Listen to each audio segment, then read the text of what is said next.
यहाँ चाहिँ सुनकोशी तिनको निर्वाह ठाउँ होइन 600 मिटर त्यसका 800 मिटर पुरै डुब्यो राम्रो प्रोजेक्ट हो त्यो बाँदरै बाँदर यस्तो राम्रो खेती हुने ठाउँ हो एकदम धेरै गोठमा छिरेर अर्कै ग्रहमा आयो आनन्द भयो। तपाईँ यहाँ कति वर्षपछि आउनुभएको र यो अहिले यो जुन खेतीहरू भएको छैन यो चाहिँ तपाईँलाई कस्तो लागिरहेछ?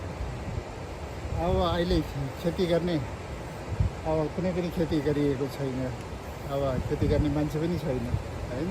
धेरै वर्षपछि आएको आउन त म अलिकति बेला यसो माथिबाट हेर्ने गरेको हो।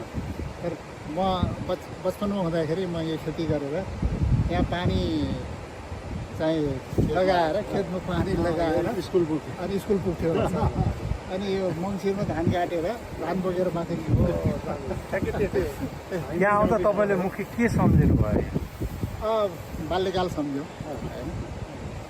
बाल्यकालमा हामी एकदमै रमाइलो मान्थ्यौँ यहाँ बस्दाखेरि र यहाँ माछा मार्ने होइन ठुल्ठुला माछा मार्ने काम हुन्थ्यो। अनि त्यसपछि यो बाँदर अहिले भर्खरै बाँदर देख्यो अनि बाँदर हेर्ने होइन बाँदर बास गर्ने ठाउँ पनि हो। बाँदर हेर्ने अनि खेती गर्ने अनि मकै अब असारमा मकै गरेको हुन्थ्यो भने बाँदर हेर्नुपर्ने अनि मान्छेसँग खेतीहरू हुन्थ्यो धेरै राम्रो हुन्थ्यो। अब अहिले चाहिँ यो सिँचाइको कारणले पहिलाको अस्ति पोहोरको फ्लडको कारणले सिँचाइ सबै बगायो।